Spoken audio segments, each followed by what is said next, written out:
Hello, and welcome to Rocket Fuel, your daily update of everything that's happening in the Rocket Pool community. My name is Wack. Today is March 29th. Today's episode is going to be a jam-packed episode because I missed basically a week's worth of episodes. So it's going to be talking about some new criticisms that have come in for the Val and Samus tokenomics.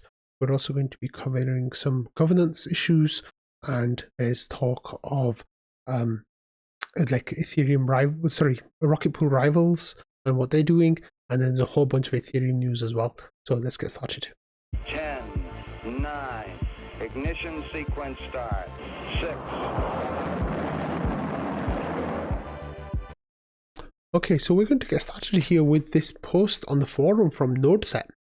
So for those of you who don't know, NodeSet are building a layer 2 on top of Rocket Pool.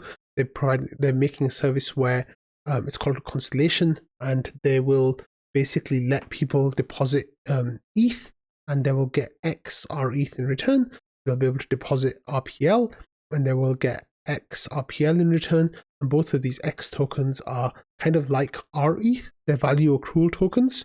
What will happen with those RPL and ETH that they deposit? Those will be sent to node operators, Rocket Pool node operators, who will then stake it on their behalf. And basically, they're kind of positioning themselves as a layer 2 scaling solution for Rocket Pool. Now, they've been working on it for a couple of years, and the tokenomics, they're not happy with it, basically. So how do they show their unhappiness? Well, they have they released this post on the forum saying NodeSet review of the RPL tokenomics. So it says, hello, Rocket Pool community. In response to the recent tokenomics discussions, NodeSet prepared a full 27-page report on the subject. Please see below for an overview and summary. It says the report is not yet complete, as the report is not yet as complete as we would like, but it appears the conversation is moving at substantial speed. In particular, we note that this report needs more citations and further editing. We invite the community to help contribute, comment, and continue the research. We are also drafting RPIPs for our own proposals listed in this report. We encourage everyone to be patient while these ideas are formalized further. So here they said that they want to thank the following folks for their pre-publication comments and editing. So that's Ken, Marceau, Samus, Rocknet, IB1 Gymnast, and me. Although I didn't really get a chance to have a look at much of it, I wasn't able to provide much feedback. So then they've got version 1 and version 1.1, which we will come to next. Actually, let me just open a new tab. We're going to come to that next. But in the overview, they say in this report, we analyze RPL in the context of the current use case and what makes it sustainable. Additionally, we consider how the current indirect model compares to the proposed direct revenue approach. Next, we analyze the proposed tokenomics rework and assess the risks associated with each component individually and in totality. Lastly, we evaluate the impact of these proposed changes on NodeSet's work before suggesting an alternative proposal. And they said in the abstract, the current tokenomics proposal that has received the most attention fundamentally changes the relationship between RPL and the protocol, and therefore the relationships between stakeholders in the system. Our findings indicate that the proposed new dynamics may be less healthy than existing dynamics because they create a financialized shareholder class that is economically incentivized to exploit the other actors, node operators, ETH holders. This is who make the system run, necessarily changing the makeup of these groups over time. In turn, this is likely to eventually lead to a systemic instability and transformation of Rocket Pool into a protocol dominated by ungovernable large actors. While RPL exists today as a utility token with an indirect revenue model fundamentally tied to node operation, the new proposals shift it towards an asset that can be priced more concretely by the market through ETH revenue accrual, opening it to increased levels of speculative ownership rather than participant ownership. Although this may make RPL more attractive to some, it does so by taking value from existing and future node operators, and for many scenarios there is little change in terminal valuation versus existing tokenomics.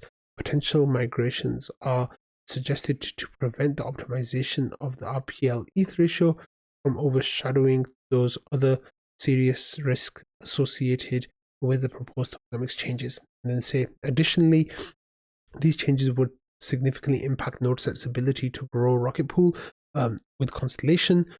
altering tokenomics after the upcoming release of Constellation might, at worst, prevent its operation. At best, these changes would reduce its positive impact and delay future development. Focus on complying with new changes to Rocket Pool. Therefore, we suggest a different path. So they wrote their paper, they put it out, and feedback started to come right away. Like Rocknet said, thanks to this, I know a lot of work has been put into this. There's been quite a distraction while they're trying to finish Constellation. Help scale Rocket Pool, how the community reads and considers the perspective shared. So here, CNUPY, I'm not sure who that person is. There was their first post, says, great research. You managed to reflect all my concerns about current tokenomics, revision proposal, much to think about. And then Yorick said, it's well written. I understand the concerns regarding centralization and governance capture. It says realistically, like with Saturn 2, it says eliminate ODAO via ZK or optimistic Oracle solution. It says realistically, this may be reduce ODAO duties. The ODAO has a duty that is far harder to eliminate, and that is to apply scrutiny to contract upgrades. Only a fully ossified Rocket Pool could do without that duty, and that's a long way out. And then Wanda said the Security Council may take on that duty instead of the ODAO. And it says the existing ODAO members, especially you, are well suited for this, in my opinion. And then there was some more comments coming through from like Dark Message that was a bit off topic. And then Wanda, wait, was it off topic? Let me see, about ossification, about whether it's desirable or not. And then Wanda was saying, I think ossification is extremely valuable for developers building on top of a protocol as a dependency. Adjusting to new changes, some of which may be controversial, is costly. Without ossification, this process is continual. So the kind of example that they're using for ossification is like Uniswap version 1, and then version 2, and then version 3. So just because you get Uniswap version 4 doesn't mean that version 2 and version 3 will go away. Those will still exist, basically. Here then, Samus kind of made a bit of a clarification about one of the points that Wanda made initially, and then that was taken away. And then the real criticisms started to come in. And the first one was from Scuzzle, and quoting Wanda, for many scenarios, the little chance change in terminal valuation versus existing tokenomics. And then Scuzzle said, going to strongly disagree with this. Currently, we are barring a huge number of potential node operators from joining who are RPL averse. By allowing ETH-only pools, we allow all of the RPL averse operators and also capture value from them joining, as they had bought 80% of the RPL requirement, as if they had bought 80% of the RPL requirement, because that's how much goes to burn. And then there was some other comments here about changing the buy and burn mechanic to a simple ETH flow, claim mechanic with jurisdiction-specific tax concerns solved by a simple accrual wrapper token contract. And then saying, can you expand on this? So the idea is that basically if you have like an RPL vault, and that would then, get ETH rewards, that might be better than the buyback and burn. And that could be fixed by, having a wrapper that accrues in value instead of you get income, basically. And then there's some more quotes here about Wanda. It says, create a financialized shareholder class that is economically incentivized to exploit other actors. And then Scuzzle says this is a potential problem, though I'm not decided on how large a problem it is. And then there was some other comments here as well. Like there's a whole lot of discussion here, so I'm not going to go through all of it. You can go read it yourself. And then over here regarding like centralization, there's some ideas that there could be aspects of centralization in the report. In the new tokenomics. Like I'll give you an example of one of the things that they mentioned. So for example, if there's a whale who has 1,000 ETH, they've got then I think like 700 validators pretty much, or 600 validators under the new system. Under the old system, they'll have 100 validators, or 120 validators, something like that.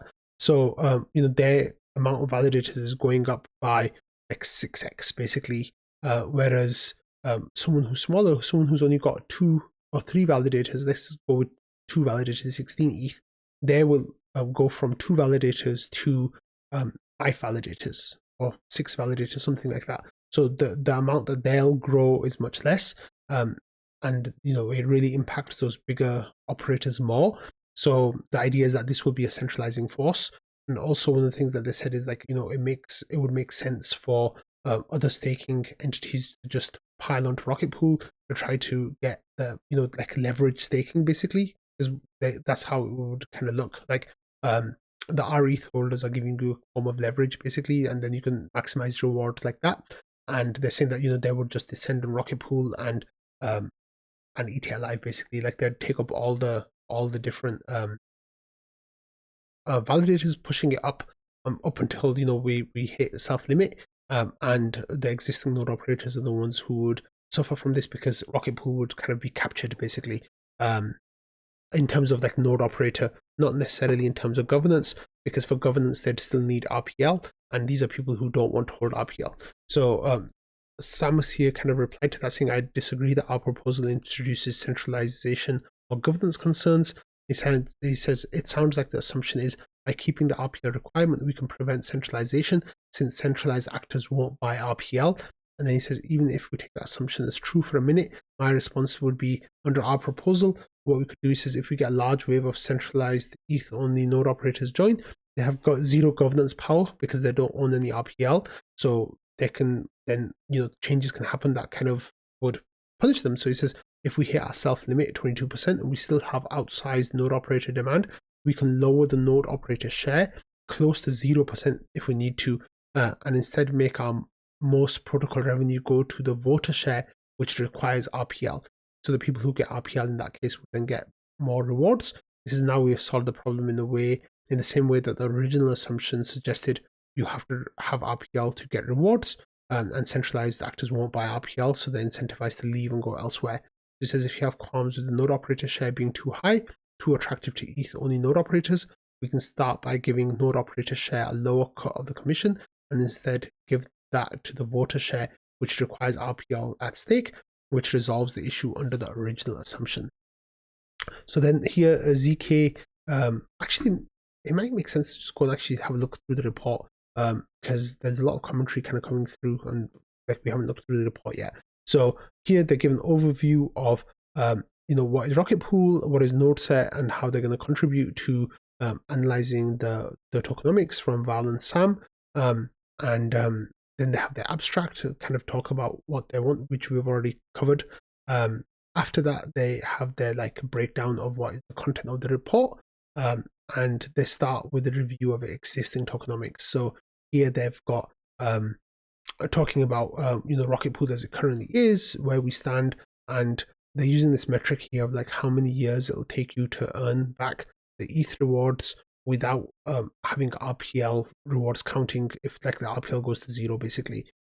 So that's what they're doing here, and then they talk about the historical market treatment of RPL, and then they start talking about RPIP 30 and how RPIP 30 kind of like ruined RPL pretty much. So they talk about how basically RPIP 30, they say here, right just after Atlas, when the price was really high, that's when RPIP 30 was introduced, and when it went to vote, and basically since then it's been down only, and they're saying that basically this is causation, not correlation, and that's kind of what's happened there. And then they get into like working out what a floor value of the RPL token might be, and how that might change. So after that, then they go on to the evaluation of the recent tokenomics proposal. So here they say, can the current model compete? And they're saying that like with certain changes being made, such as reducing the amount of RPL required per validator, you'd be able to scale Rocket Pool without needing drastic RPL changes, without requiring drastic changes to the protocol.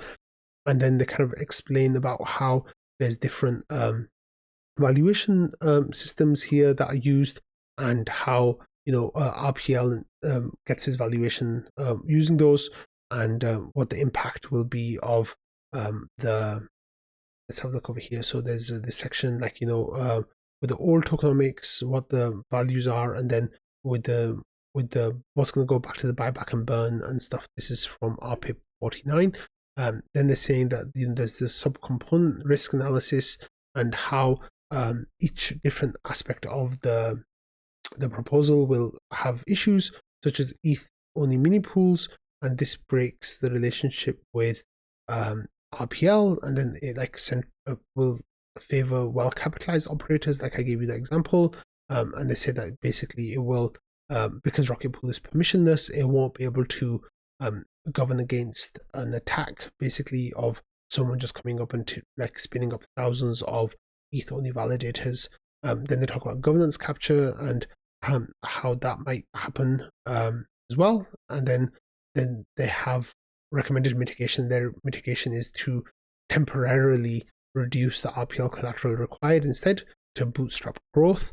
But then they don't give any information about how temporary that will be and how it would come back, basically. And then the next section that they talk about is like RPL burn, and they're saying that this will actually give value to people who are just speculators in the protocol and not aligned. So, you know, they're not staking, they're not doing anything like that, but they're still extracting value, which depends on your perspective. And then they have like reduced opportunities for operators and builders. So, like, you know, the idea is like if Rocket Pool keeps changing as a protocol, it makes it really hard for people to build on top of Rocket Pool. And then there's this idea that, you know, you'll have extreme bond curves, which means you'll it says like to justify the new take rate for passive RPL holders, the protocol is effectively forced to adopt extreme bonding curves, see sublinear bonding curves to keep operator returns competitive. And then it says that Rocket Pool's been security focused. This proposal advocates one of the extreme bonding models in the industry without using alternative technologies like DVT to mitigate risk. So that is actually like changing, because like Lido, I'm going to be talking about later, is moving towards sublinear as well for their CSM. So that's something to keep an eye on. But it looks like that's the way the whole market is kind of heading. Anyway, they said that and one of the mitigations here is, instead of buyback and burn, have the ETH flow accrual. So they said that like basically have a vault system where the ETH will accrue. Says the risk of harm to third parties can be mitigated entirely without effect on fundamental RPL value by changing the buyback and burn mechanism to an ETH value claim mechanism with jurisdiction-specific tax concerns solved by simple value accrual wrapper token contract. So that's what we were mentioning before. It says this method preserves ETH flow claims for parties who prefer this method of value accrual. So all parties are served maximally. Right, and then they go on to say, require the RPL to be effectively staked to earn revenue, similar to how current emissions are distributed. However, we recommend linearly distributing rewards instead, rather than using the same rewards curves described in RPIP 30, due to the risk of further disincentivizing RPL staking. This is, we recommend eliminating the burn and diverting all RPL-related revenue to RPL stakers via ETH claim mechanisms. This achieves several objectives. So this is what was in the first form of Balance Sam's report, and they're saying this eliminates rewards for financial speculators who add no value to the protocol, maximally rewards RPL stakers who are directly involved in governance and participate in the protocol as node operators, and allows third parties to offer RPL staking services by enabling access to the revenue stream via fee, helping to foster a diverse market of solutions, and gives holders what they want, directly claimable ETH. Then they talk about sublinear bonding, and they say that this accelerates centralization by helping more ETH go to larger entities and other actors like who are outside of Rocket Pool. Like they give an example here. So like, you know, for a 200% increase, whereas a large validator could get a 800% increase. And then they say that this is a risk to Ethereum and to Rocket Pool's reputation because it adds to centralization as a whole. There's a risk to RETH versus key man slashing risk.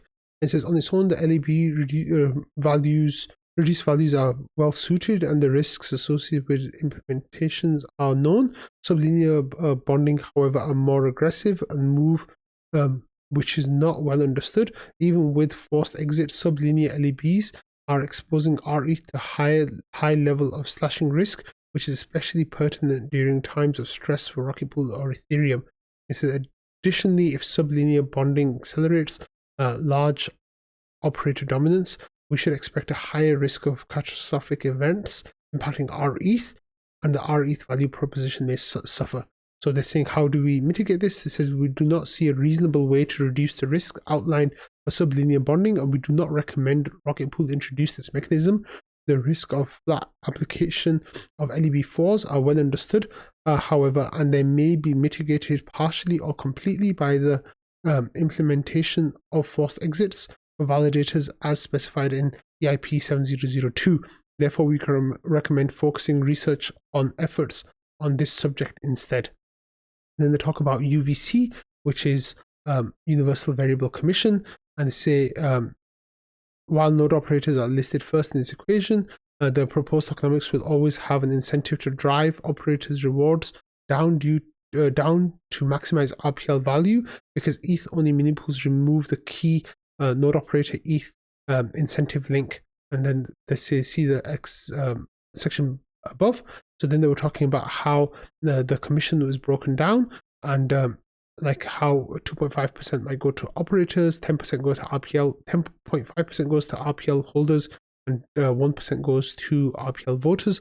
Of course, these numbers can be tweaked and changed. And it says this further pressures small operators, and they have said that governance parameters should be ossified to like fix this basically. And then this had like combinatorial risk analysis. So this is one of the things that said, there's extreme centralization risk, there's a key man risk, and then there's a risk of extinction of small operators and destructive RETH economic cycle. And then they say the governance has an expansion. Then there's also an opportunity cost. The RPL price may suffer regardless. So here they're saying the proposed tokenomics may have a lower initial floor value versus existing tokenomics. So unless the TVL multiplies by 10x rapidly, which is likely undesirable anyway for centralization reasons as discussed above, RPL would continue to drop as investors revalue the token directly based on ETH flows from the new model. It says additionally, there are no way to know the amount of current latent demand for RETH, because node operator capacity is the current limiting factor. There is a significant chance that there is not enough RETH demand to support such explosive growth over a short time frame. With what is the result if the necessary growth does not appear fast enough? Another panic on tokenomics parameter adjustment if RPL price slides. In this scenario, does the PDAO lower RETH commission to entice RETH deposits, or redirect a percentage of burn revenue to incentivize growth? Each negatively impacts RPL valuations now that protocol revenues are explicitly tied to RPL value via burns, putting additional downward pressure on price. So then they say the near-term RPL yield hurdle is too low. The RPL reclassified as DeFi yield product. The PDAO funding is not taken into account. The operators minimally participate in its upside. And then there's some screenshots here of operator economics across models. Then there's the legal risks as evolved as well. And then they said that the next section in part 3 is an impact on Constellation. It says in final section, it informs our commentary and the Rocket Pool community at large of the specific effects of the proposed tokenomics changes on node set and Constellation, as well as introducing alternative proposals for further evaluation and study. In short, the proposed tokenomics rework severely damages node set's ability to positively impact Rocket Pool and generate a substantial economic model for Constellation. While some of the changes are net neutral, others are problematic and could hamper our ability to grow Rocket Pool for the benefit of independent operators.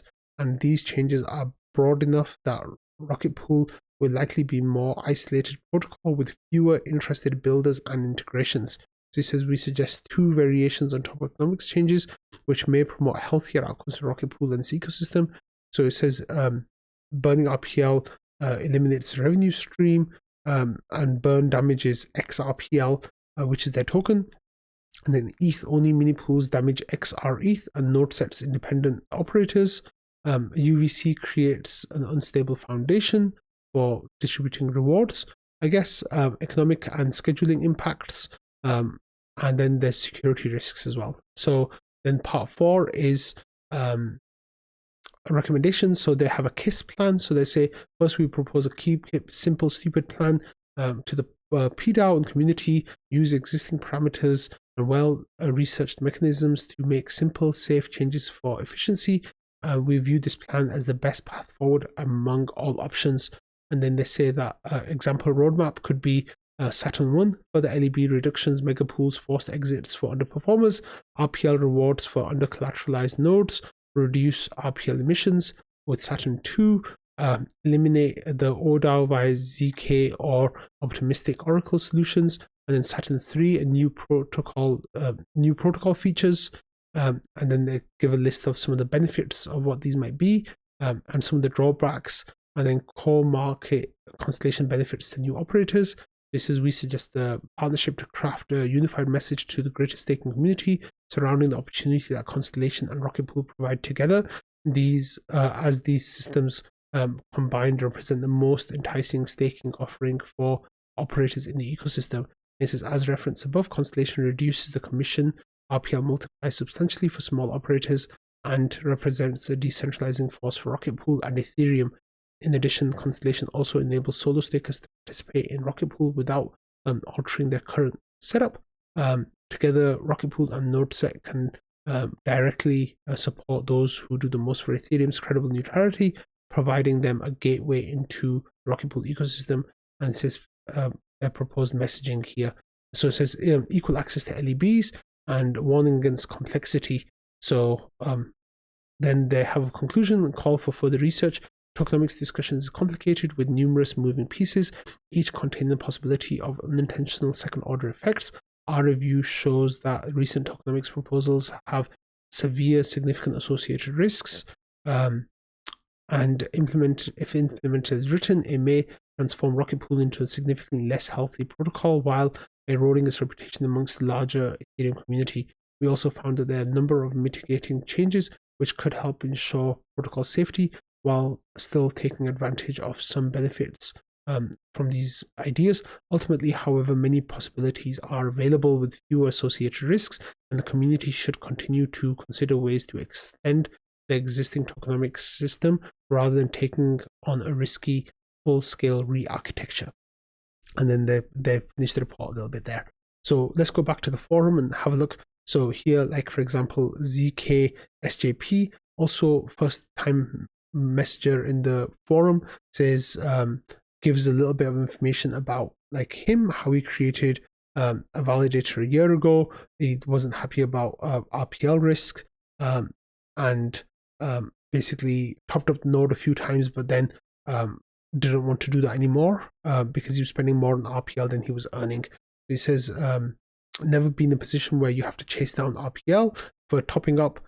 So he was like giving his feedback basically on some of like what he thinks the tokenomics would benefit him.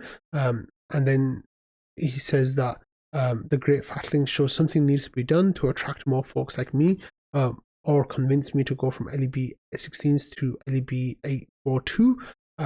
And he says, I think Valdorf's proposal could do that, but equally the KISS1 node set would too. Simpler is usually better, especially for smart contracts. And then he says about the tokenomics, basically, if you have a look over here, the blue line is RPL's value and the orange line is Lido's value, and both have been pretty much down only since, for the last year. Actually, this is showing period leading into September 23 and then into 23. I'm not exactly sure what period this is showing, but it looks like they're quite correlated, and Lido's price has gone down recently as well. So I guess that's the point that this person is making. Valdorf then says, tries to respond as well, saying that the claims are assertion based in the NodeSet article, and e.g. large operators are willing to wait in queues with idle ETH losing the money than small hobbyists. That's far from clear to me. And one exception is the sublinear bond curve, which does mathematically favor larger stakers. That said, there were 2 math errors around sublinear bonds, making the effect far larger than reality. So we're going to look in that next. The Val's got a sheet here that he's kind of shared criticisms. This is important to differentiate centralizing Rocket Pool and centralizing Ethereum. The fact is over 50% of staked ETH is currently run by node operators with 0 of their own ETH in the validators. A moderate hit on the Rocket Pool side is worth it to improve the Ethereum side, in my opinion. Also see Samus's post above. And then Wanda started replying to people here as well. And then there was back and forth between Val, Wanda, and others. There was one post that I wanted to get to here from Long for Wisdom. And he says, I feel like the authors and many others have responded or will respond to specifics, so I'll avoid that. I want to communicate my general impression because I spent the time to read it and came away frustrated. Thank you for posting this regardless. I learned stuff. So this is the key paragraph that I think is really interesting. He says, I feel that the report is an exercise in rationalization, where the conclusion was written before any arguments were considered. The tokenomics changes destroy Constellation as it was envisioned. Per the report, Constellation is in its current form represents 2 years of investment from NodeSet, some amount of which will become useless if this is adopted. That feels like the reason this report exists. I was hoping for a more objective view of the proposals, but that may be faulty expectations on my part. There's value in motivated argument, but the wording itself and the comments here seem to apply the report as objective, and I did not feel this was the case. He says, I think many of the included arguments are specious and poorly supported. The first citations I checked did not support the sentence that was linked to, which is about the RPIP30 impacts. I feel like this could have been a third of the length and 3 times more useful. Better would be to just outright assert at the start that NodeSet better solves some of the problems that the tokenomics proposals addresses, and that you would like to ensure your better solution will still be viable when you're ready to deliver it. Some of the rest of the content reflects more supportable concerns you have around centralization, but it's so mixed in with the chaff that it's a slog to engage with.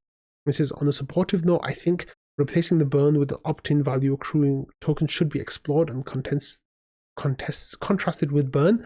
Completely passive investors should not get rent for nothing. As others have said, sublinear bonding leads to centralization is hard to refute. I'm unsure if this can be addressed adequately, and destroying NodeSet's investment in Rocket Pool is dumb and should be avoided if at all possible. Screwing an entity after 2 years of investment is a good way to prevent future investment.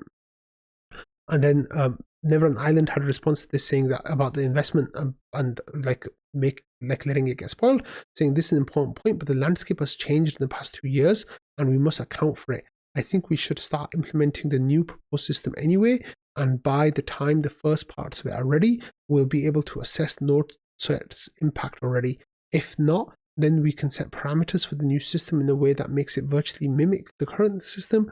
For example, 3% to node operators, 6% to voters, and 5% to buyback and burn. Maybe turn off some parts.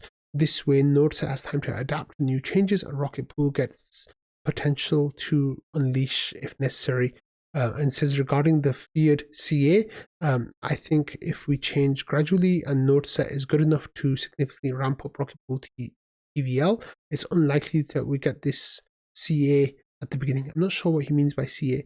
And he says, if we can reach near maturity, this is the same, unlikely to get CA at that point, just too late, and Rocket Pool have no capacity for CA due to self-limit.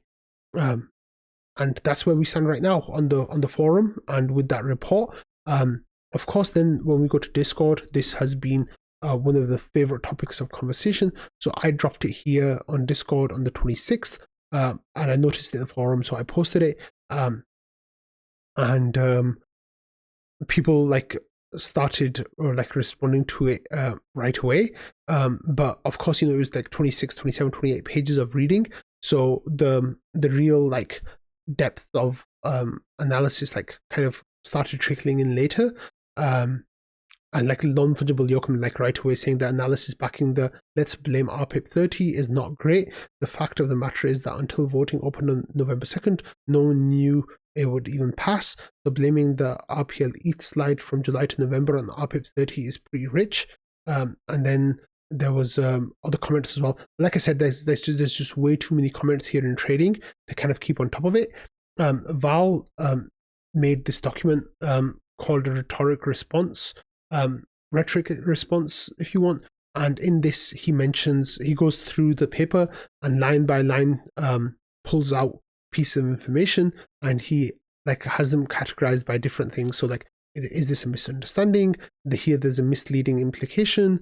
So here there's like an assertion that is wrong. Here there are various problems. Here there's like FUD, basically more FUD. And here more FUD, more FUD, more FUD.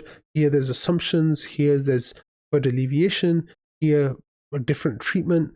Here misunderstanding and FUD amplification and assertion. Misunderstanding. Here there's literally one that says what. I guess this means that, you know, Val thinks it doesn't make any sense at all.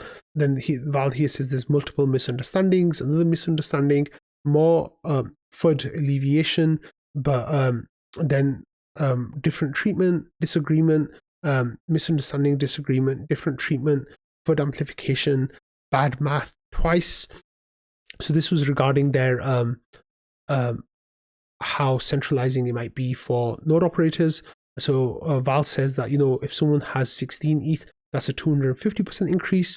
But if someone has, I think 500 ETH, it's a 430% increase. So he says this isn't to say that it's not a real difference, but it's a 1.7x difference, not a 4.4x difference.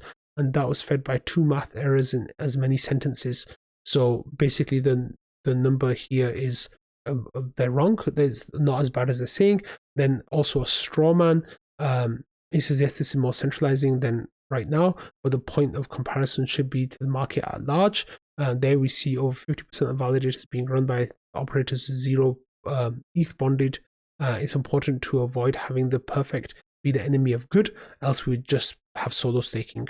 And then there's more misunderstandings, FUD amplification, misunderstanding, inconsistencies, assertions, more misunderstandings, tautologies, FUD amplification, different treatment, and then just, yeah, more disagreement as well. So Val here has 42 different points that he's added to this sheet. I don't have the time to go through and explain all these to you, but basically it's like taking apart a lot of the points made in the report and saying that this is basically wrong, and giving reasons for why he thinks it's wrong. And Nick, I think, is in the process of putting together a document to respond to this, but at the moment that hasn't happened yet. Of course, you know, it's only been a couple of days since this has come out. Okay, so not only is when the node set guys putting out, actually wait, before we move on, there's something that you can all check. I thought I had it. There's a new thread under governance in the Discord called Node Set Review of RPL Tokenomics, and here you know, it was posted. So I guess if you want to discuss it on Discord, then this is the place where you can put your ideas, and they started a thread, and right away Notional was kind of saying that you know, your mechanisms are not well researched, and you're making misrepresentations in your recommendations, and then pulling out other points as well. Wooden Ship here was saying that you know, trying to clarify things, and then Notional was kind of picked on this idea of like statistically insignificant, because, you know, they were making points about how many people they talked to were selling their RPL because of RP 30, but like that's just anecdotal evidence, right? And they're saying that it's statistically significant. So that was like the cause of discussion for a few days here about, you know, how there's no data, and like you can't call something statistically significant when you literally shared zero data methodologies, like your p-values and all of that kind of stuff. So yeah, yeah, there's no full statistical analysis, then Wanda says. So that got a laugh from Ludi. But anyway, you can read this thread under governance if you want like to discuss it on governance. But if you want to discuss it in the forum, I think that's the best place for you to go and catch up and share your ideas about what you think about node sets, criticisms of the tokenomics. Of course, we already have a current thread about the tokenomics as well, for just general discussion and ideas. I'm going to be talking about that later, actually, because there's been some calls to action about this. But anyway, Rocknet here has some ideas as well, and he put forward this actually, yeah, he put forward this Medium, the HackMD article, and basically he says that he says, I hope you take the time to read what took me a lot of time in reading, considering, and writing this document. But if you can't, here's the TLDR. So he says that we should first scale with LEB4s alone, and then implement mega pools, and then implement forced exits, but keep the RPL bond. Do not implement ETH-only mini pools. Abandon RPIP 42 and RPIP 48. He says, do not reduce the borrow ETH commission to Rocket Pool node operators by 75%. So that is abandon RPIP 46. It says current node operator commission is 14%.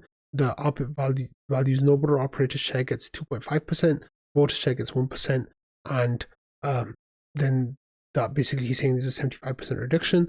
He says some reduction in commission for LEB4 might make sense, just as we did for LEB8. So that should go to our ETH, again, like we did with Atlas.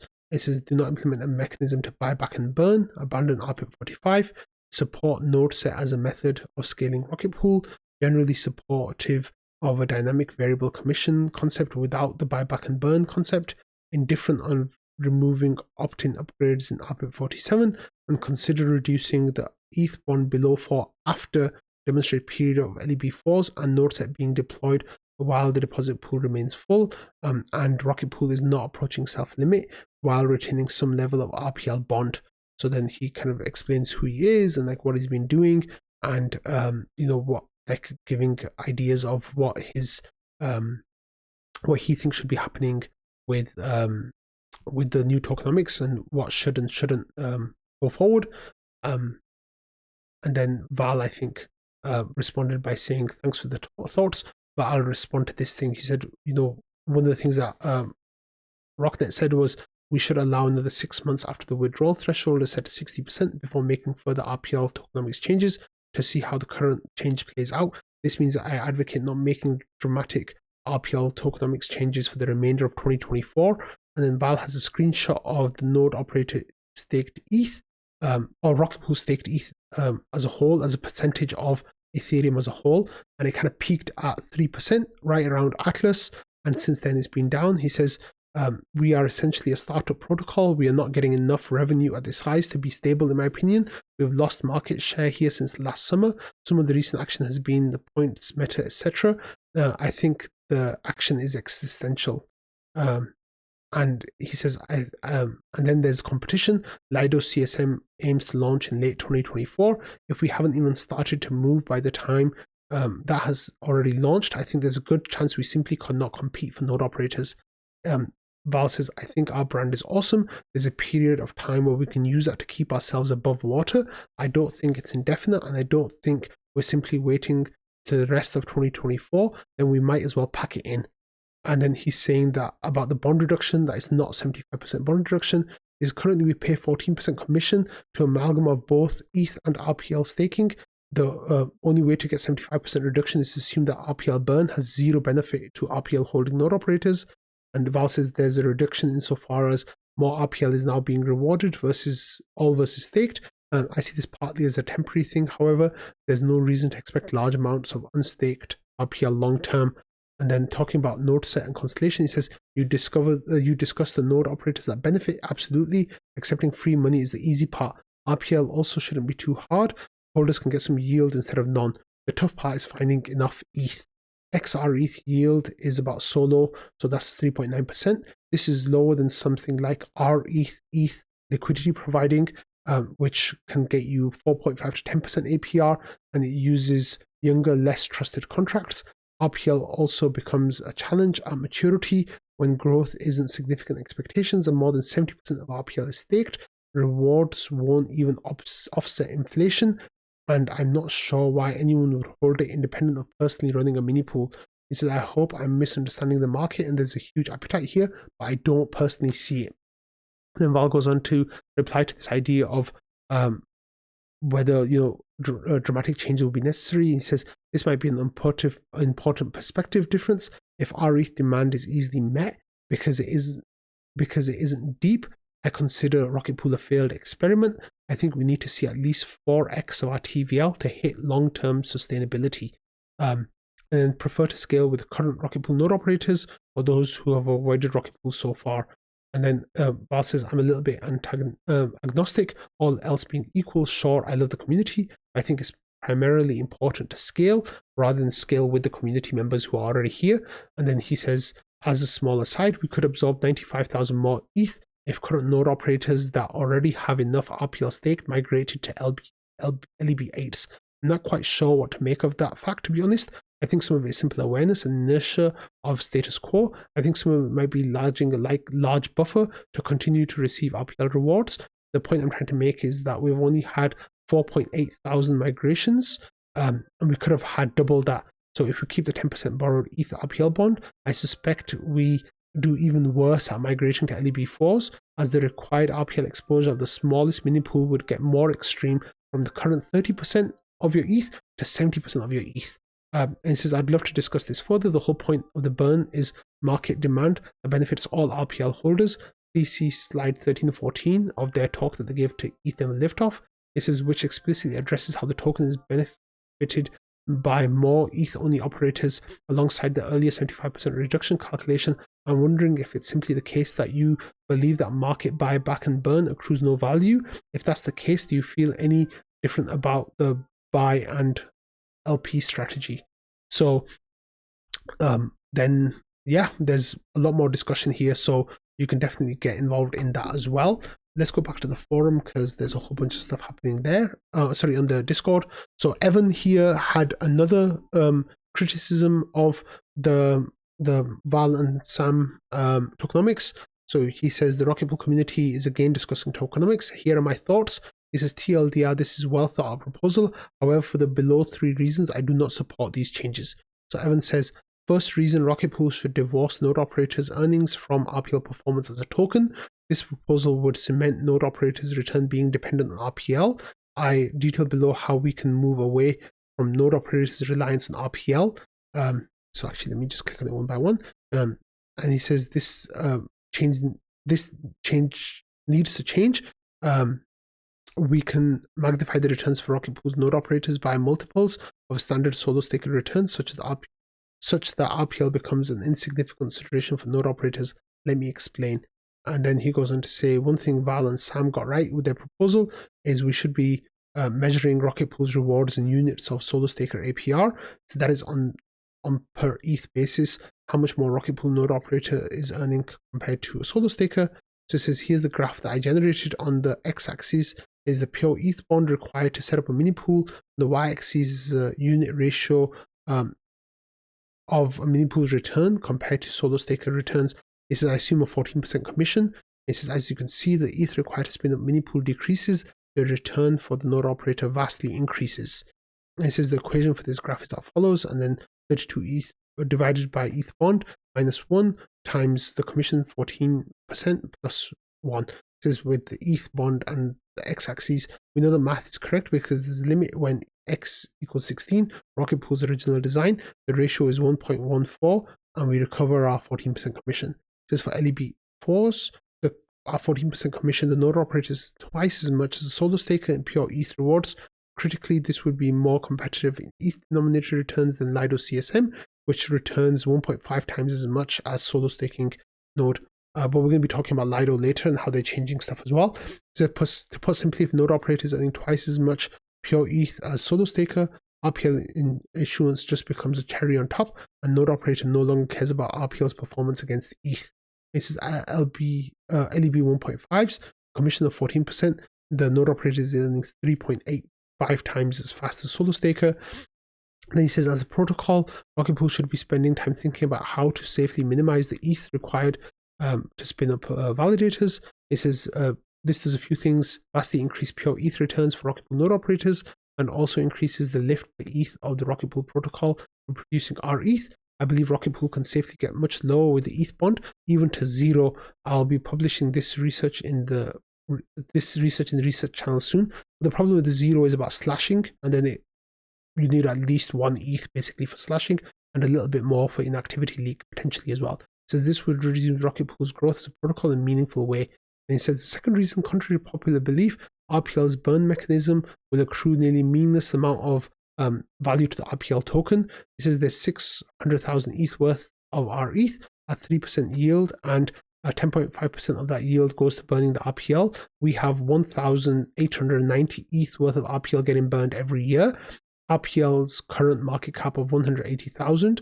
This means the RPL trades at 90p and E, meaning one RPL will need to generate one RPL's worth of yield after 90 years. So this is the growth stage. Like that high P numbers are quite common, but one of the things that Evan's not realizing here is that if the TVL increases, then that burn amount goes up drastically.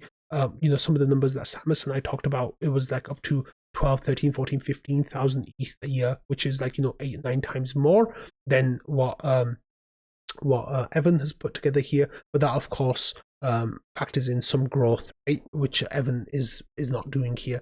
So instead of a 90p, it goes down to like a 10p potentially, which is much more like desirable. And then Evan says the third reason, this will delay or prevent NodeSet from launching. So NodeSet is able to create commissionless staking token XR ETH by taking advantage of the 14% commission. This gets cut to 2.5%. NodeSet will either never launch or be unable to fund its development growth. This would also eliminate an additional lever for TVL growth for Rocket Pool. Just to summarize, the Rocket Pool should focus safely minimizing the ETH bond required to spin up a mini pool. I have an idea about how this can safely become very small. The RPL burn is nearly meaningless, and this will delay or prevent NodeSet from launching. Let's keep it simple, stupid, and focus on the continuing to drive down the ETH bond required to spin up a mini pool and reduce node operators dependent on RPL return as a token with LEB4s. And then people started asking questions, but that's fine. And then let's go back to the Discord here. So there was so much activity in the forum that the forum actually crashed. So that was interesting to see. So I know that I didn't do full justice to all the different ideas that have been like presented, but I've already gone like over an hour for today's episode. I think 50 minutes right now, and I've not even like started on the episode proper yet. So yeah, there's a lot going on. This is very active discussion. It seems like people are kind of getting entrenched in their positions, maybe a little bit, and it's going to be really interesting to see how these discussions play out over the next few weeks, and what happens with those, because it seems like there's a lot on the line here, and there's a lot of criticisms from the NodeSet guys, but that's all in development. So I'll keep following that stuff for you as and when it comes up. Okay, so like I said, moving on to like Rocket Pool stuff now. So here we have the latest bi-weekly update. This is a protocol update from Mav, and he says that there was also a community call. So let's have a look at the bi-weekly update. So here, we've got our ETH supply declined again. So this is 2 updates in a row where it's declined. Mini pool count has declined again as well. So and the smart node operator count increased, but that, of course, I told you that number never ever goes down as long as node operators are coming online, because it doesn't remove the old people who've exited. And then work continues on smart node version 2 R&D. Here there's ongoing discussions with Starknet about the airdrop, and then there's workshopping Saturn and Tokenomics ideas, and there's Houston testing that's already happening, because the launch is less than 6 weeks away now, which is really cool. Eigenlayer votes have closed and the GMC was upheld. Then there was a discussion about funding GMC Rocket Pool meetup events. Feedback was sought on RPIP 39 about bounty incentives. An overview of IMC responsibilities was shared in anticipation of the next member selection round. Oh, I didn't even cover that. I don't even have that ready for the episode today. We're going to have to talk about that soon. And then in-depth report, we already talked about that. GMC is seeking feedback on funding for SSV. We're going to talk about that later as well. And the GMC is seeking content creators for the scorecard bounty. With integrations, we've got a new LST index will have significant RETH, that's reserve protocol. And lending protocol is supporting RETH. Lending protocol and Arbitrum supports RETH. And then liquid restaking protocol and Arbitrum now supports RETH as well. With marketing and media, we've got Notional Finance and Mofo came on. We had Langers join the Nethermind, Denkoon and Blob's live stream. All nodes hosted Rocket Pool mini pool for the first ever blob on Ethereum. And then Notional went live with their version 3, and Attestant published a comprehensive report about Rocket Pool, and DeFi opportunities for ETH holders on Base continue to be really attractive. So thanks, Mav, for that info. And then we have actually the community call, like I said. So here the community call took place, and Sneaky here says that Langers communicated that Stark airdrop for Rocket Pool was underestimated, and the provisions get split between node operators and ETH holders. There's no details on the exact updated allocation just yet. ETH holders will be able to claim from their wallets, but the ETH in smart contracts like liquidity positions will not be eligible, save for Gnosis safes, which have been given special consideration. And then one of the things that was going around the All Nodes Discord was geographic restrictions and how they are.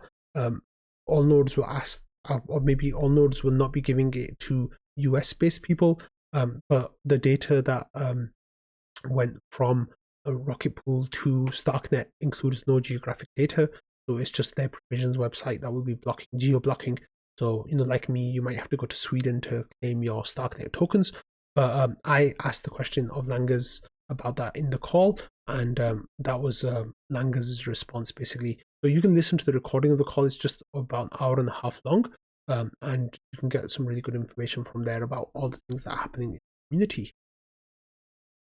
Okay, here we had this governance digest from Val, where he's asking for feedback from community members. He says there's a fair amount of stuff going on in the forums that deserves more attention. So he says RPIP 39, bounty incentives. He says there's been a sentiment poll open for 11 days and it's gotten 6 votes. So please go and vote on that. It's fine to oppose or abstain, but someone put in the work to get the RPIP drafted. We as a community should at least respond. Then the tokenomics work, it says it's been over a week and it's gotten 1 comment from a community member that isn't knee deep in it. So they wanted more feedback there. This is an active survey about how to pay past support work. That's going out as well, funding support moving forward. And then suggestions about how to fund future support work. And then also looking for incentive management committee members and call to explanations of work and invitation for questions. And then bonus item was RPIP 41 committee stipends forum vote active, and the sentiment poll for committee stipend RPIP. So let me just see if I actually responded to that. Yeah, I didn't. So I said this is great. So it looks like that's going to be going to a vote as well soon. So that's interesting to see. But yeah, please get involved with these discussions.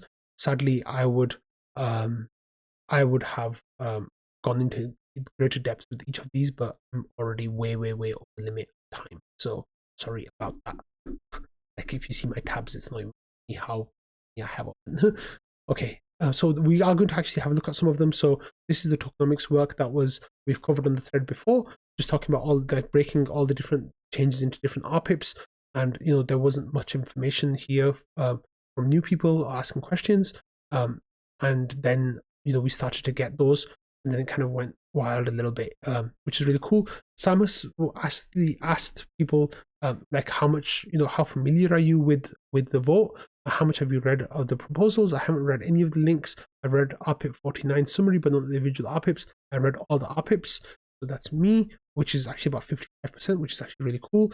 What's your opinion on the proposal? So I think this is one of the things that ignited the paper from NodeSet, is because they thought this was like a sentiment check, but it's not a sentiment check. It's just just gauging where the community is. This is not a formal sentiment check. So it says, do you like it and support it? I like it overall, but disagree with some aspects. Please comment. I like it and prefer the status. I don't like it and I prefer the status quo. I don't like it and I want something else. Please speak up and present an alternative proposal. So if we have a look, 78% of people like it and support it. And then I overall like it, but disagree with some aspects, which is 13%. I don't like it and I want something else, which is 9%. So here we have Rocknet, and Wanda and Nick, they're the guys from NodeSet. We have Yorick, and we have IB1 Gymnast as well. And then I don't like it and prefer the status quo, 0% of the people. So everyone wants some change, but that's where we're kind of divided right now. And then like a whole bunch of people kind of got involved here with the discussion. So you can go follow that discussion as well if you're interested. But a whole bunch of people like were, first time they've commented ever, or first time they've commented in a long time, that are getting involved. So that's actually really cool. And definitely go and check out some of those ideas that are in there. And that's the vote that we just talked about as well. Okay, next we have more comments. What is this? Yeah, so Val basically just saying that we would love people to comment, people to share ideas, people to share opinions, because right now there's not enough. And what does it mean to be oh wait, I'm sorry. Yeah, people just basically comment more on the forums, share your ideas, because it's all valuable. And even if it's just a share to say, I support this, that's fine. But if you don't support it, then it's really helpful if you say why you don't support it. I think that'll be a big help. Okay, next, now moving on from that stuff, we have this update from Joe, and he says, behold, the first deposit made with smartnode version 2. So Joe, of course, has been working on smartnode version 2, and there's a link to Haleski beacon chain where the new validator came online, and it says it's working, which is really cool. It says this is so fast compared to version 1. It's almost ready for public testing. So that is really awesome. There's a nice little gif here about Tester being able to cross a bridge, and then the client comes along and like slips on the bridge. So anyway, that looks like he's making some really good progress on that. And then there's a little bit more from Joe here as well, about they basically says, hey, well, guess what they can do now. And I think there's like a wallet basically that's been integrated into the smartnode stack. So you'll be able to do stuff, I think, with a bit more control, which is really cool. And then Butter says, can I connect my ledger? And he says this does set up scaffolding to be able to do that, though hardware wallets themselves aren't in yet because they're a lot of work. But yeah, so it looks like there's some really cool features coming into the smartnode stack for version 2.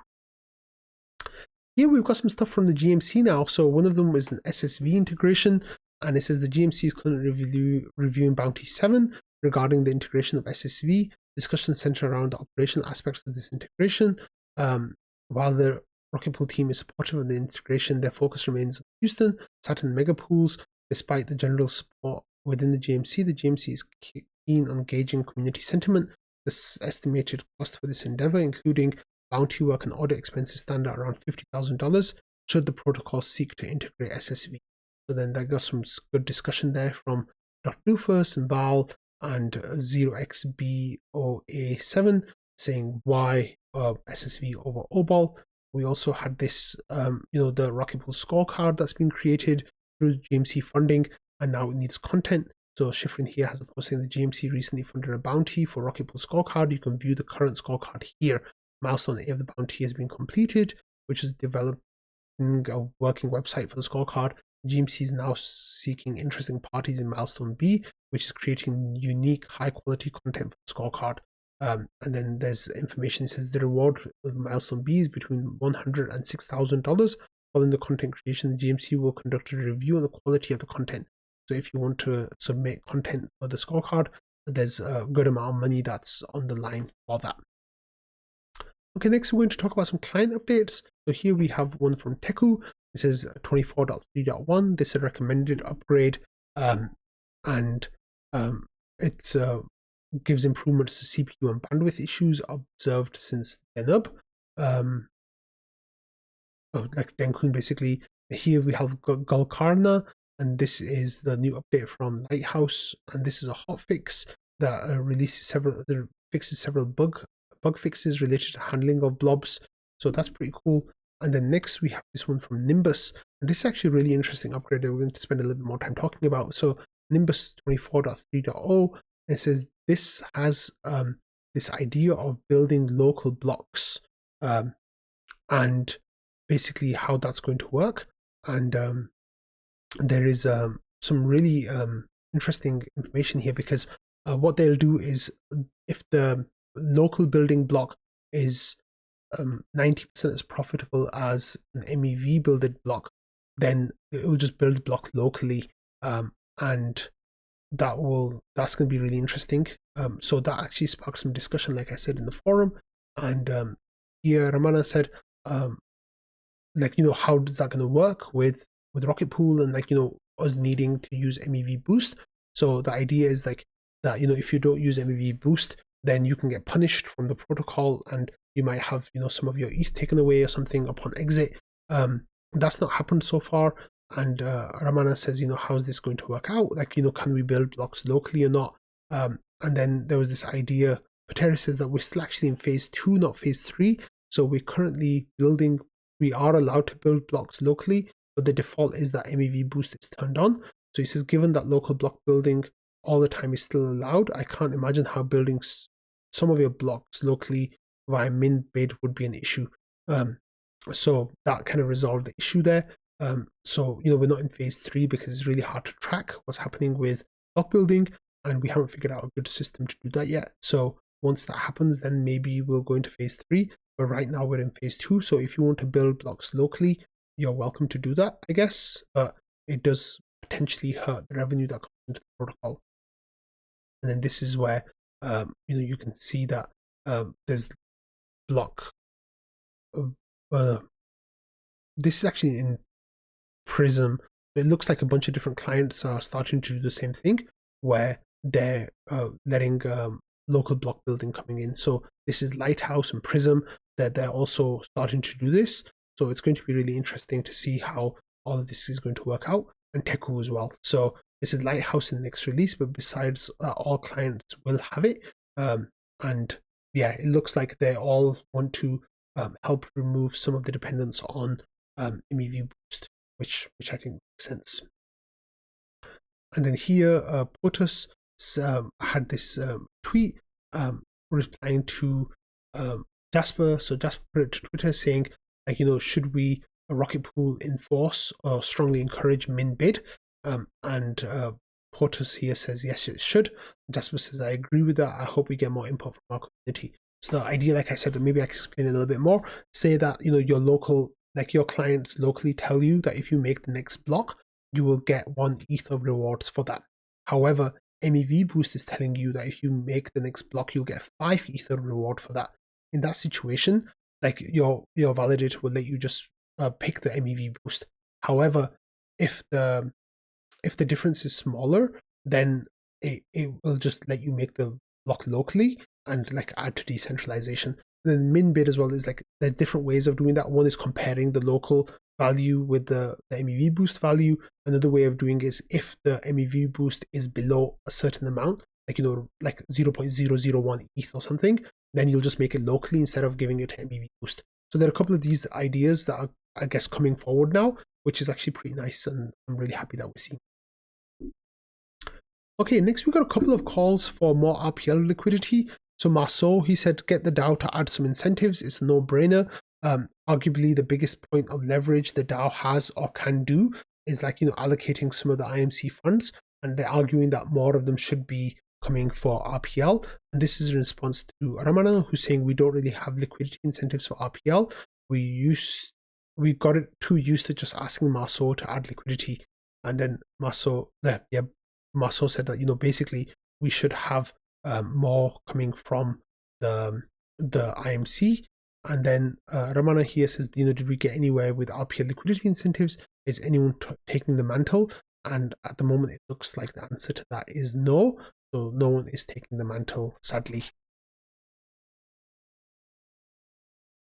Okay, next we've got this screenshot from Invis from his dashboard, showing that the node operator ETH is going down in Rocket Pool.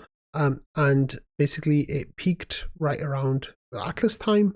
A few months after Atlas, and since then we've had some peaks and troughs, but like now the trend is looking like to be more downwards. And this is kind of what we saw before. So he's got this new dashboard here where he's added a new panel to it. And let me see if I can make it a bit clearer for you all to see. So on the left side of it, it just shows you like how much total node operator ETH there is in Rocket Pool. So it peaked around, you know, about 100 and I want to say 275,000. And since then it's kind of gone down now to closer to 250,000. So it's down by about 10%. And then on the left side of the screen, you can see here that there's some bars that's showing the amount of ETH coming in and going out. So, you know, for a long time, we had a lot of net inflows and some flat weeks, but like mostly inflows. And then I think this is per month. And then, oh no, per week. But then the first week here was in June 2023. But this was actually Thomas exiting some of his validators to start a second node. But then, you know, so that was fine for another few weeks. But, you know, since that summer of 2023, it's been mostly down, which is not good. And then recently it's gotten more concentrated as well. So this is the kind of thing that, you know, we really want to be responding to and like trying to do as well as possible is trying to get more node operator ETH coming into the protocol and trying to figure out what the best way to do that would be. Okay, next we have this update from Notional. So they went live on their version 3 mainnet, and they had some really amazing rewards flying around for a few minutes there. So it says, you know, deposit your tokens and you can earn yield and getting note incentives. So for a while there, their APY on Rocket Pool's ETH was 4,641%. So they were really juicing some of the rewards there. The liquidity was tiny. It was $2,000 that time, so that was really, really small. But the fact that they like really boosted these like numbers for a few days there were really nice for getting early adoption. And they said that, you know, they've got those rewards on ETH, and they were getting in here on this leverage liquidity, it was going up to 38,000 APY, and that was of course, you know, with the base deposits and then looping it as well, you know, using their in-house system. So there was some really, really big rewards there for a little while. And then they're saying that basically you're going to have more leverage staking stuff coming on. This is upcoming ETH and ETH leverage yield strategies. There's going to be an ETH and wrapped ETH on balance on Aura. So I think that's EtherFi's token. And then Easy ETH and ETH on balance on Aura as well. So if you want those tokens, and you can get eigenlayer points by being in those pools as well. So they're really pushing that. I'm not sure what those numbers are right now. Let me see if I can go to their website. I don't have it open, but that's okay. You can go and check it out and see what they're doing, because they're really like, you know, incentivizing this version 3 of theirs quite a lot. So see if you want to use it. Okay, here we have this story of Raikin Parekh, and this person got scammed basically. So, you know, these cases are coming into support and into the Discord all the time. This person said, I need help. The below transactions happened without my approval to a Rocket Pool deposit pool. I need my ETH back. It says the contract interaction on MetaMask, and I don't know what that means. What do I do? And it seems like the ETH was transferred, and you most likely got scammed, phished, or similar, as the address sold it again for ETH and deposited that into Tornado Cash. There's no way of getting it back. And then the person says, I didn't open my wallet for years. I don't know how I'd be scammed without doing anything. It says you didn't open it, but you had it loaded on your PC. It says it might have downloaded a virus which read the key from your PC storage, or you leaked your private key seed phrase in some other way. And in this says there's no way to get your money back. Scammers are just going to try squeezing even more money out of you if you try to reach out to them. And he says, I understand, but that same account sent some ETH back to me after 298 days. That's strange. And he says, no, what they needed was they'll put ETH into your wallet to get money for gas, just so they could get everything out. So that was really sad. I don't know if we ever figured out what happened and how this person's keys got leaked, but please keep your keys like off your computers. keep them like, paper, steel, whatever you want to do. Keep them in the hardware wallet with a pin code if you need, but having them on your computer is just asking for them to get stolen somehow. So please take precautions. Okay, we've got Finbob here with news of a new meetup in Amsterdam. So it says, listen up, we have a date and location for the Amsterdam Rocket Pool Node Operator meetup. This is taking place on Saturday, April 13th. It starts at 7 p.m. Location, a cool bar and restaurant in Amsterdam. We'll provide a link once we know the number of attendees and have booked the place. Would love to see as many of you guys as possible and talk all things Rocket Pool and beyond. Please react with a green tick if you will attend, and a question mark if you're thinking about it but still unsure. So Van Caspel says, as of yet, I'm not available that evening, but I'll see what I can do. It would be really fun. So if you are interested in attending this meetup in Amsterdam, then react to the conference thread, not thread, in the conference channel. There's this post from Finbob, and you can put a green tick on there. So far, we have Finbob going and Dino Lawyer as well. So if you are in the area, if you don't mind getting to Amsterdam, Rocket Pool meetups are always amazing. They're so much fun. I love going on Rocket Pool meetups. I've met up with maybe 100 Rocket Poolers, and I really encourage as many people as possible to attend this, especially since the GMC is discussing potentially paying for these meetups to happen. We'll cover a segment of the payment that went towards it. So it might be that you just need to get yourself to Amsterdam, and then your food and drink for that day will be free, which is pretty nice. Okay, next we have this post from JT Nickel, who you might know from my episode with him on Launchpad a few weeks ago. He was the presenter of Rocket School, and he says, hey all, I just got my Rocket Pool node going. I have one active mini pool in pre-launch. I have enough ETH RPL to spin up another mini pool. I'm trying to find out in the docs if this is okay to do, but I can't find it. And then Halulu said, yep, it's totally fine. Launch as many as you like, provided you're at your 10% and have the ETH RPL for it. He says, yep, got it. Finally having fun and getting my feet wet. And he says he followed his own videos, which is really nice because he was watching along to himself, kind of telling him how to do it, which is really cool. So good job, JT. It's so great to have you, but he needs to get that node operator status on his username now. So I need to reach out to him and tell him to become a green person like the rest of us.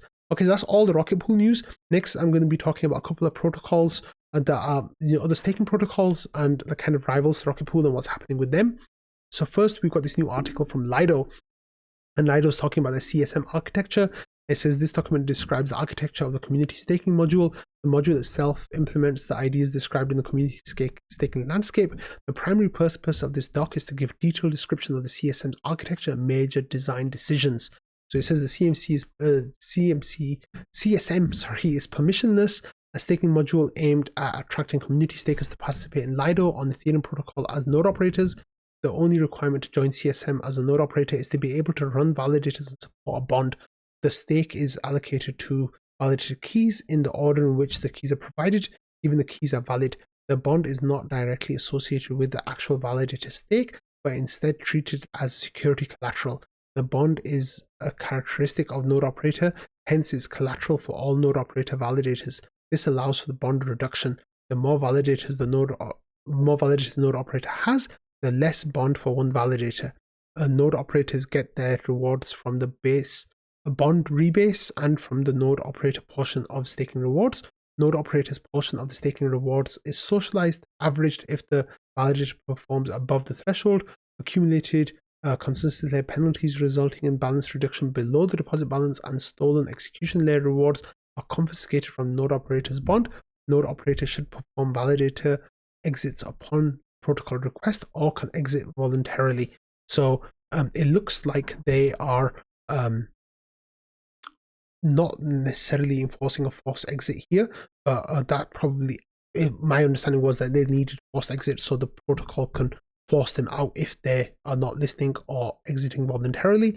One of the things that's really interesting here is this idea of the bond collateral, and it says the more validators the node operator has, the less bond for one validator. So what this is a sublinear curve, and Lido are doing it, and like I think that eventually everyone's going to be doing this. So here's their chart for it, showing like if you have one validator it's X bond, if you have 5 then it's Y, and then that will go on in perpetuity. So it's not necessarily a curve, but it's just like a line like that, and saying what it might look like. So this is really interesting that, you know, people they're releasing this architecture.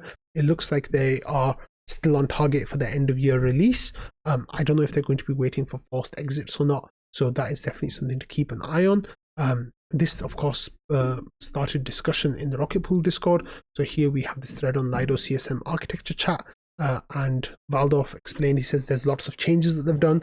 They are creating a bonding curve. The bond curve has one default, one not specified, and also allows for custom bond curves per operator. Very odd choice for a permissionless module. It says the deposit data deletion is a little weird. Seems like it might be possible to camp the queue. I don't think it truly matters though. They have an unspecified performance threshold using attestation as a proxy metric. Folks below it receive no rewards at all, and their rewards are distributed amongst folks above it. With MEV theft, they're getting an allow list committee of reporters. The penalties are based on the theft size. Unspecified how they're calculating this, but it's a constant.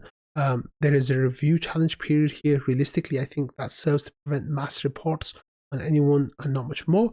Governance would need to learn about it, understand it, and overturn it. It needs 0.5% of Lido to act within 72 hours. And then there's a quote. This is while permissionless bond module drastically reduce the price of creating validators, they also decrease the cost of potential attack on the Ethereum network. To ensure that malicious module takeover at the early stages of maturity can be mitigated by the Lido DAO, a method allowing arbitrary bond penalization based on the DAO the decision is introduced. This method is supplied with an expiry timer to ensure that it cannot be used in later stages of module life. Once expired, it can never be called. And this is the Val says this is interesting. If it's needed, I don't get why it should stop being needed. If it's not needed, I don't get why you'd give it an arbitrary penalty power. And Val says, I asked about like forced exits. Val says they talk about exit requests. They also talk about forced exits. Someone performs badly over a long time. So maybe they will either need pre-send messages or some kind of forced exits to do this. And then there's a whole lot of discussion basically, and the whole lot of discussion and a whole lot of speculation about what it's going to look like. And eventually one of the Lido developers actually got involved here as well. Gusakov says, thanks to the feedback, it's always valuable. If you want me to comment on something, I'm all yours. So then there was some more discussion between them as well. So go and give that a read if you want. It's some really interesting content there. Okay, next we've got this basically, this person, Mike Silagadze, is the CEO of EtherFi. EtherFi, of course, is a booming liquid restaking token and protocol. And it says EtherFi is the number 2 staked asset in crypto now, second only to Lido, bigger than Coinbase's CBETH, Binance's wrapped BETH, or WBETH, and Rocket Pool's RETH, etc. They're growing by 2 to 5% per day. And then they have a screenshot of ETHFi basically going up to number 9. So let's have a look at DeFi Llama and see if that's true. So on DeFi Llama, we can see today that Rocket Pool is at number 7 at 4.35 billion, and EtherFi is number 8 at 3.2 billion. So it doesn't look like that, right? Like what's going on over here? Well, if you go back to the Twitter, here Southern Fried Crypto said, Kyle says, but Rocket Pool is above EtherFi in the chart. How is EtherFi number 2? Wouldn't it be number 3 behind Rocket Pool? And then Mike explains that Rocket Pool's TVL includes the staked RPL and then he says that they have around 820,000 staked ETH, but EtherFi is already at 910,000 staked ETH. So if you don't include the RPL stake, then EtherFi is above them, is above Rocket Pool. So the idea is now like how much of this demand is genuine? How much is it because they've got the airdrop? The season 1 happened last week. Season 2 is coming up next in a few months' time potentially.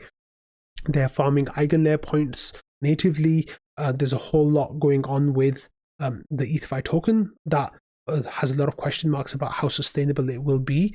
Potentially going into what comes next. What comes with the eigenlayer points and any airdrops. How sticky is this? How sticky are their users? Will they stick around even if even after they've finished the airdrops. That's yet to be seen. I don't know how much of that is cope on my part, but there's definitely, they're getting big really fast, and they're ahead of Rocket Pool now in terms of the ETH they have locked up.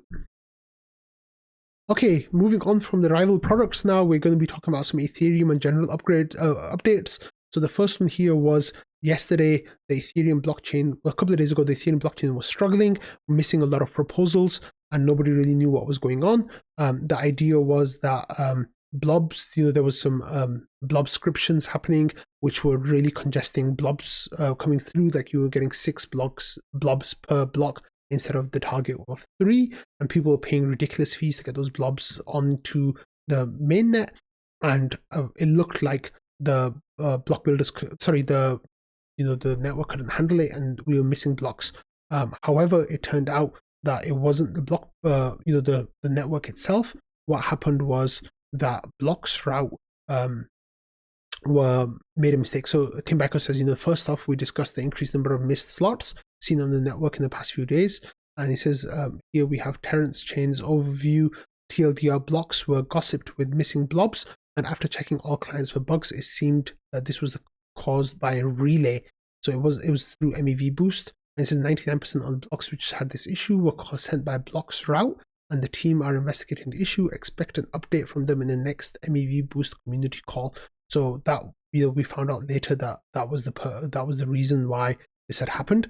It was because of blocks route and not because of any of the clients. So the service had got degraded to the point where about 10% plus of attestations were being missed and blocks were not being produced. So it was definitely significant for a while there. I think it's back to normal now.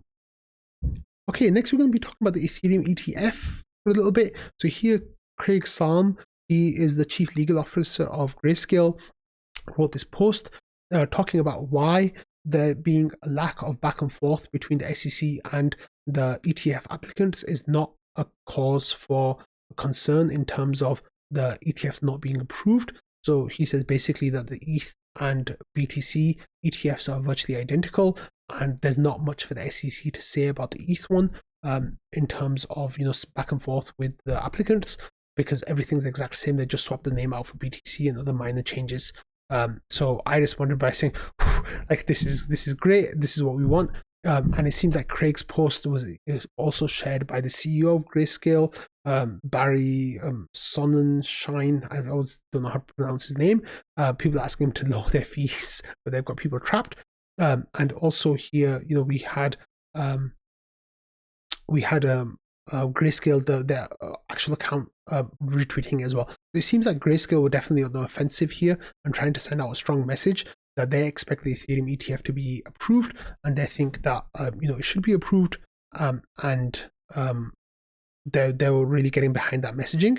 And then Nate here, who's one of the pro ETF approval people, that is saying that interesting comments from Grayscale on spot Ether ETFs, and this pulling out quote saying, I don't think perceived lack of engagement from regulators should be indicative of one outcome or another. All these issues were figured out and are identical when comparing spot BTC to ETH ETFs.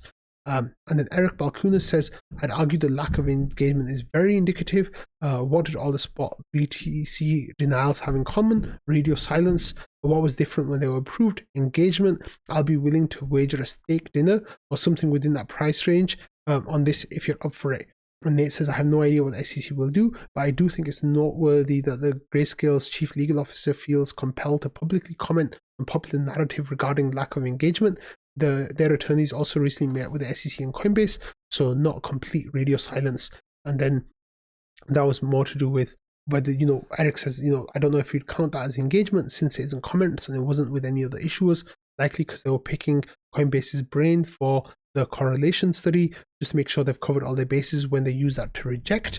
We'll see though 25% isn't 0%.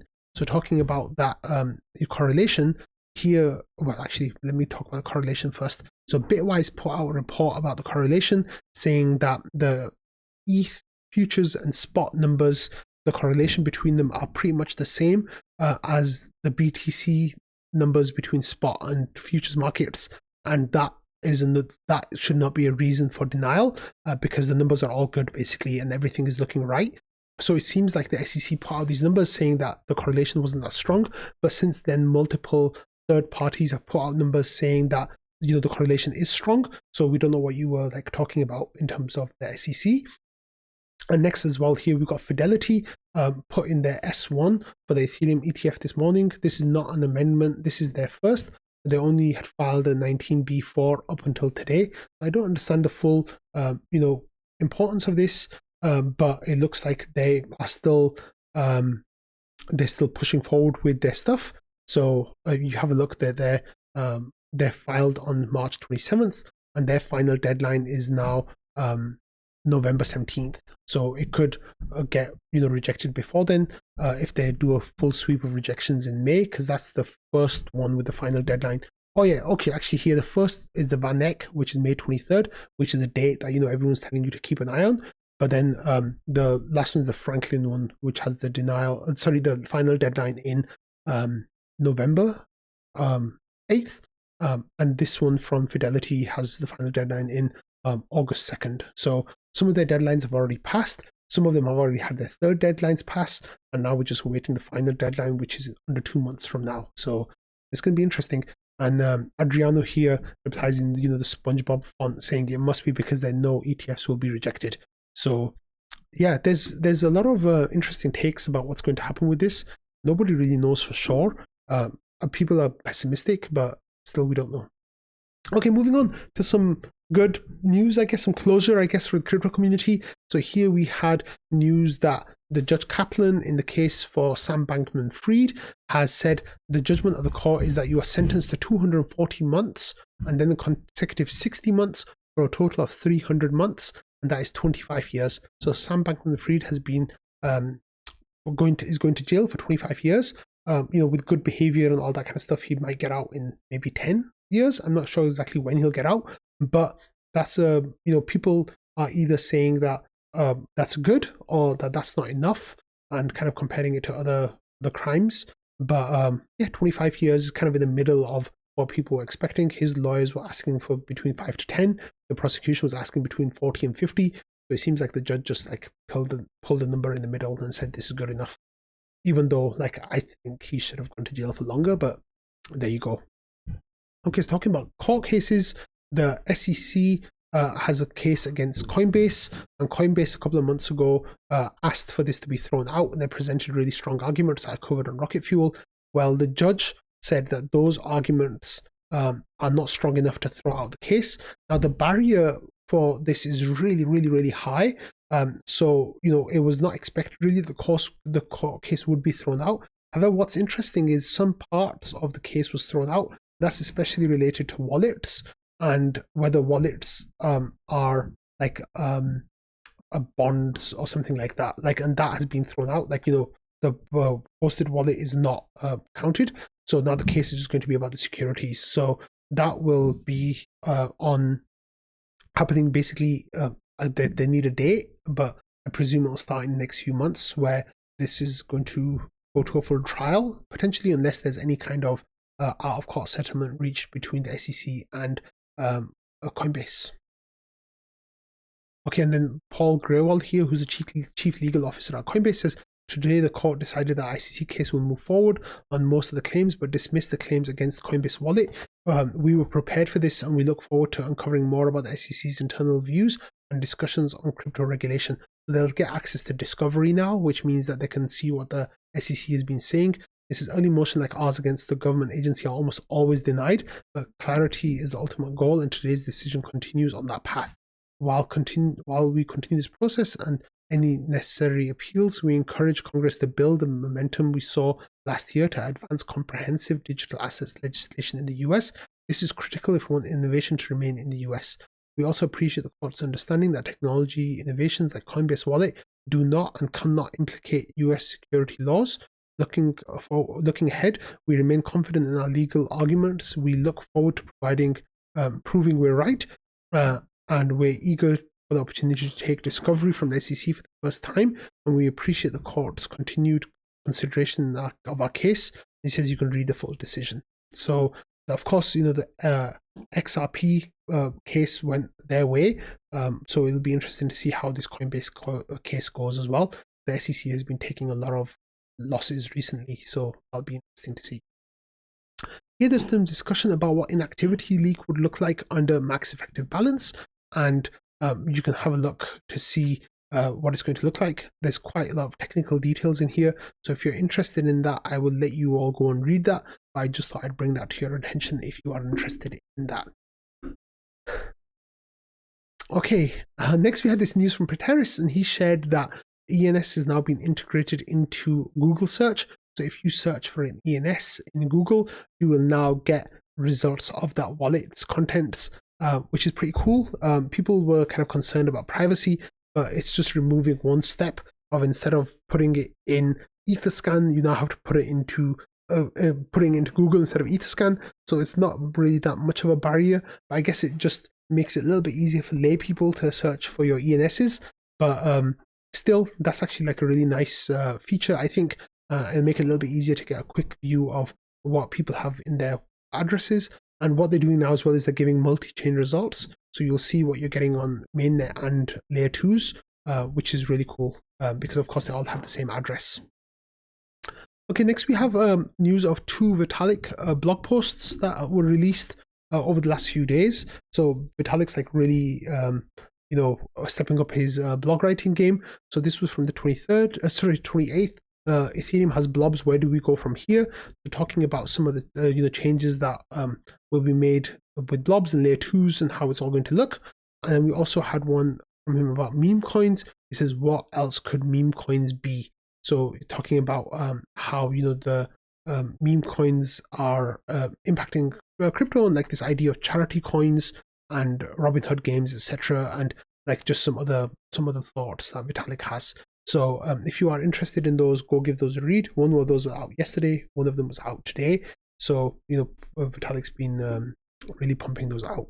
So let's see what comes out tomorrow from Vitalik.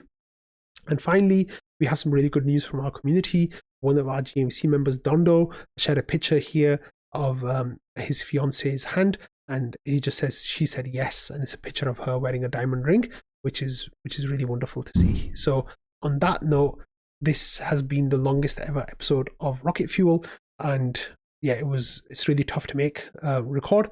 So thanks everyone who stuck with it. But yeah, I'm exhausted, so I'm not going to say too much more about this episode, except the next one will be here on Monday. So thanks all for watching, listening, and being part of the Rocket Fuel community. Have a great weekend. Bye.